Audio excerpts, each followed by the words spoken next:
Ticket مل گئی آپ کو سواتی صاحب؟ نور احمد صاحب سے میں آپ سوال کر دوں، کافی دیر سے بیٹھے ہیں انتظار کر رہے ہیں. نور احمد خان صاحب مجھے یہ بتائیے کہ ابھی وسیم اختر صاحب نے کہا کہ آپ امریکہ نہیں جا سکتے، اور یہ ایک الزام کے طور پہ لیا اس کو ہمارے محترم جو یہاں پہ سواتی صاحب بیٹھے ہیں انہوں نے. تو ساتھ ہی ساتھ سواتی صاحب یہ بھی کہہ رہے ہیں کہ ایک وفاقی وزیر کے پاس 4 ارب کی پراپرٹی ہے اسلام آباد میں، وہ ثابت کر سکتے ہیں.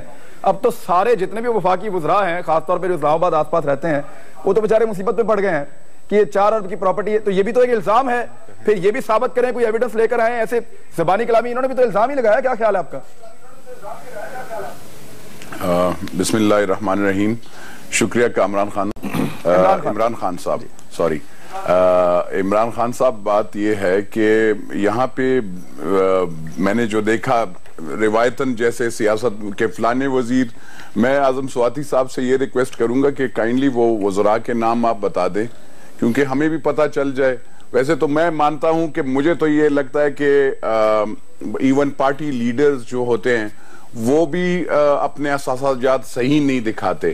یعنی میں نے تو یہ دیکھا ہے، میں نے ایک اعظم سواتی صاحب کے ساتھ میرے بزرگ ہیں، سینئر بھی ہیں اور میں ان کی بہت رسپیکٹ کرتا ہوں، لیکن اعظم سواتی صاحب سے اگر اس کے لحاظ سے میں دیکھوں تو میں مانتا ہوں کہ پریزنٹ گورنمنٹ میں ایسے ہوں گے، لیکن میں یہ بھی مانتا ہوں کہ اعظم سواتی صاحب یہاں پہ ایسے لیڈرز بھی ہیں کہ اسلام آباد میں 300 کنال کے ان کا ایک گھر ہوتا ہے جن کی 3 ارب قیمت ہوتی ہے یا 2 ارب سے زیادہ، اور وہ 3 کروڑ روپے دکھاتے ہیں.